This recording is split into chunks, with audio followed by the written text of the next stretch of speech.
Okay, we're gonna start things nice and easy. I want you to get used to my working techniques in Illustrator before we move on to, well, more complex shapes. Those of you who have enrolled in my Design Logos Learn Illustrator course are in better position because, well, you've already learned what kind of logic I put behind my work. So I highly advise you to enroll in my Design Logos Learn Illustrator course just so you can follow along easier and learn how to use Illustrator effortlessly and effectively. When I said that we were going to start things nice and easy, I meant that we were going to create this laboratory flask icon first. And let me break it down for you real quick. The flask shape itself comprises of the round base. Then we got this rectangle, which is the neck of the flask. We got another rectangle that works as a shadow. We got this ending right here that I've created using the rounded rectangle tool. And of course we got the round background and this big shadow on the right. So all in all, a fairly easy composition. Easy to create shapes and pretty straightforward transformations. So let's get started. And I will start by cloning the artboard. So I will grab my artboard tool. I could always use the Shift+O shortcut. But before I start cloning the artboard, I will make sure that Move Copy Artwork with Artboard is not selected.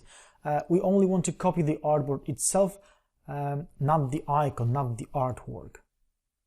So now we can duplicate an artboard, and cloning it is just like with any shape in Illustrator. I mean, we can simply select it with the artboard tool, hold down the Shift key and the Alt key to clone it to the right, just like so. Now, to get out of the artboard tool, I will hit the Escape key. And there we go. We've duplicated our artboard in a matter of just a few clicks.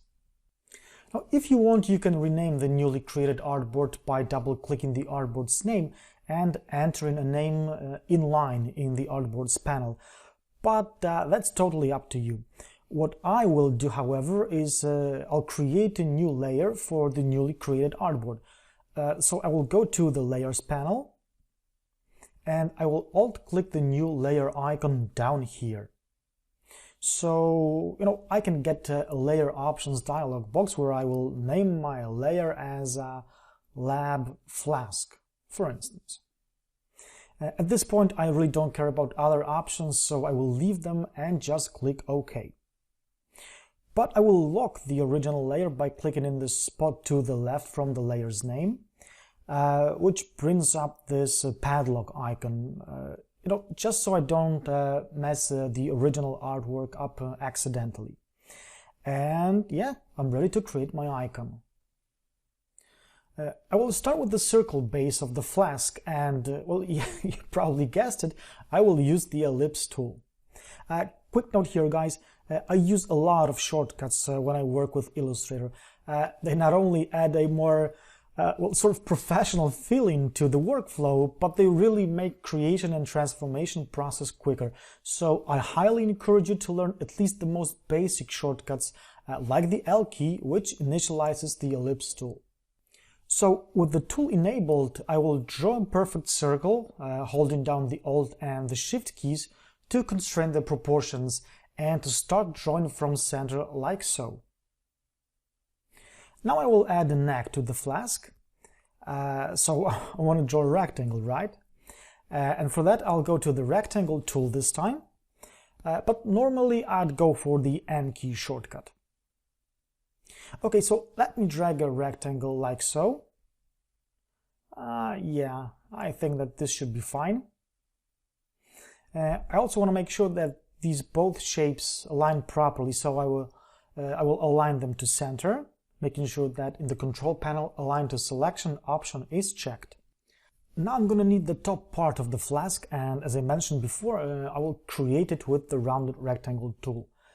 So I'll grab it from the Tools panel, and I'll create it just like so.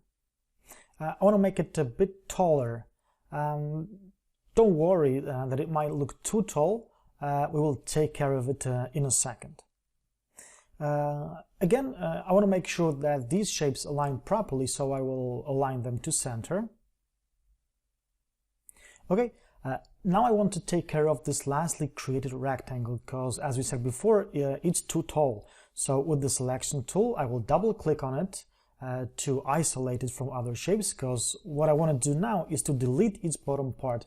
And if I don't do it in the isolation mode, well, I can delete parts of other shapes, which obviously I don't want. So I will make sure that my direct selection tool is active, and I can do that either by, of course, going to the tools panel and selecting it right here. This is this white arrow, or I could simply hit the A key on the keyboard. Okay, so now I can marquee around the bottom half of the rectangle, but let me first zoom in a little. So I will marquee around these 4 bottom anchor points like so, and simply hit delete. And what I end up with is an open, half-rounded rectangle shape, which I need to now close. And we can do that by either going to the Object menu, Path, and by choosing Join. But I usually go for the Ctrl-J shortcut, which is, to tell you the truth, one of the handiest. Well, now it's time for some simple Pathfinder operations. We're going to use uniting because we want to unite these shapes to make it look like a flask. So I'll move on to the Pathfinder tool, which sits nicely in the window Pathfinder. And since I'm going to be using this tool a lot, I will dock it in the right panel to keep it handy. Now from the Pathfinder tool, I will choose this option right here that says Unite. And just like that, I have created one unified flask shape. To complete the base shape, I need to still create the shadow rectangle, so to speak. Yeah, shadow rectangle. Well, that's fairly easy. All I need to do is to create a rectangle with the rectangle tool. Let me zoom in a bit. And yeah, I will create a rectangle just like so. Okay. And that's the base shape created.